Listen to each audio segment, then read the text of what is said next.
Yo, what's up mga labs? Welcome ulit sa ating panibagong vlog, panibagong content.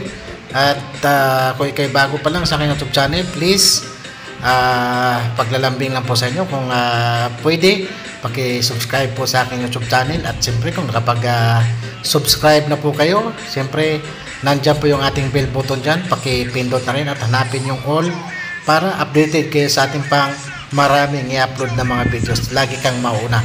Alright, gusto ko na munang bigyan ng idea sa lahat ng makapanood nito. Nandito po tayo ngayon sa Barangay Rawis, Legazpi City. Kung saan nga ay unang simbahan ng ating dadalawin dito po sa Legazpi, ang St. Padre Pio Parish dito po sa Barangay Rawis, Legazpi City.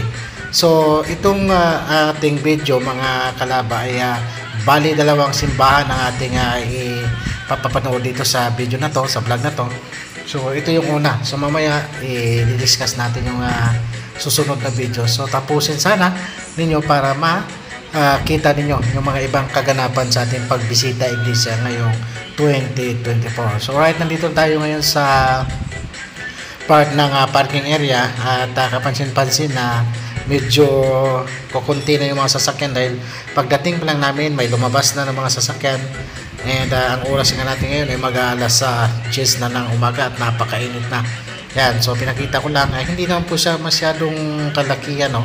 Pero napakaganda. At ito nga po ay napakasikat din dito sa kilala dito na maraming nagpapakasal dito, nagpapabinyag dahil napakaaliwalas. At silipin natin ang loob nito ng simbahan na ito.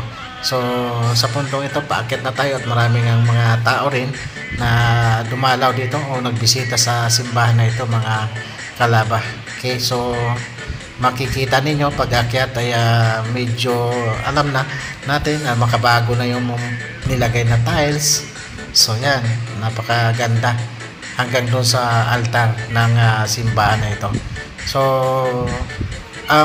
bali kung hindi ako nagkakamali, bali 3 beses ko na napagkakataon na nakapunta dito sa simbahan na ito dahil parang nagpunta rin tayo dito sa isang binyag at kasal. So ayan, kaya hindi na sa akin bago tong simbahan na ito na pasyalan. So maaliwalas, no, yung ambience niya. Through intro ang hangin. Ayan, mapapansin niyo yan.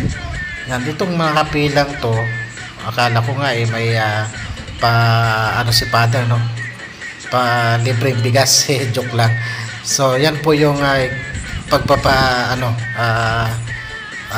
humihingi, no, ng dasal kay St. Padre Pio Parish dito po sa simbahan ito, kung saan nga alam naman natin si St. Padre Pio ay isang santo na kung saan nga ay kilala na talagang nagpapagaling, nagmimilagro. So sa may mga karamdaman especially. So kaya dito lahat ng gustong mag-pray sa kanya ay nakapila dito po sa yan, may pila na yan na sinasabi ko kanina. Yan, nakikita niyo. Ito yung labas na part. Yan. Yung ano na yan, yung parang bakanting lote na yan, karugtong na yan dito ng Old Airport, no, dito sa Legazpi City. Yan. Yan yung kalooban ng simbahan. So napakasimple lang at napakaaliwalas nga ng loob ng simbahan na ito. So kung kayo ay hindi pa alam ito at gusto nyo pumasal dito, pwede kayo pumasal kahit hindi naman po kumbaga Semana Santa. Pwede kayong dumalaw dito at pwede rin kayo magpakasal, pwede rin po kayo dito magpabinyag ng inyong mga anak. So hindi ko lang alam kung ina-accept nila ang mga taga-ibang lugar, siguro dahil nga may mga jurisdiction siguro yung ano dito, yung parish, no, dito hindi natin tanong. So pwedeng mag-alam na lang kayo o magbisita dito para malaman din po ninyo kung ano yung kailangan mga panuntunan sa pagkakasal o sa pagbibinyag, kung ilang aling lugar lang ay na-accept dito. Alright, so yan nga, iniikot natin tong medyo kapansin-pansin na medyo kulang na ang mga tao dahil nga nagsipag-aalisan na. So maya-maya lang ay pupunta na tayo sa susunod na ipapakita kong video. Alright? So ito muna yung ating papasilip dito po sa loob ng St. Padre Pio Parish sa Barangay Rawis, Legazpi City. So dagdag na kaalaman at ito pong Barangay Rawis ay dito nga po matatagpuan ng mga regional offices po ng mga government offices, no?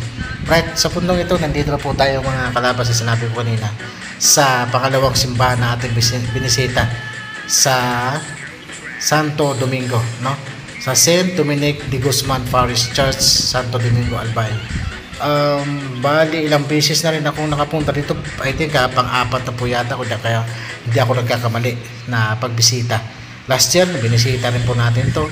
So iba-iba ang dito, daming tao. So yan, marami na nga pong papasok ng mga tao dito at ang ingay. Kaya ginawa na natin yung voice over na tayo para mas klaro ang ating pagpapaliwanag. Sobrang init, talagang halos nakakahilo ang init na time na kami po ay bumisita dito. Ang oras nga dito ay mag-alas 12 na, no? Ng tanghali. Yan, medyo may pagkaluma na, no, ang simbahan nito dahil doon nga sa una nakita nyo kung anong 1920 tinatag. So at mayroon nga pong renovation na gagawin dito dyan sa loob. Papakita natin mamaya. At nasilip nga natin na nangingi ng donasyon ang simbahan sa pagpapa-renovate ng simbahan na ito. So talagang napakaganda yan ng loob nito. Kung hindi na masyadong madami ang tao compared last year, no? Kasi siguro may nauna o may umalis na rin dito na mga nagbisita iglesia. So hindi na ganun kasiksikan gaya ng last year na pagbisita namin. Yan nga ay dalawang century na pala, no, ang church na to, yung simbahan na ito. So yan yung sinasabi ko kanina na may kailangan pang i-repair or ayusin. Alright, so yan yung ceiling mga kalaba. Yan, ito yung si Papa Jesus at mayroon nga sila ditong posisyon mamayang gabi. Kaya kagaya ng mga kaugalian dito ay nagkakaroon po ng posisyon ng mga santo at santa. Alright, so yan, dito po yan kuha itong video na to sa labas ng simbahan, no? Yan, ito po yung highway going to Legazpi City. Yan, and ito na po sa kanang part ninyo going to First District naman to.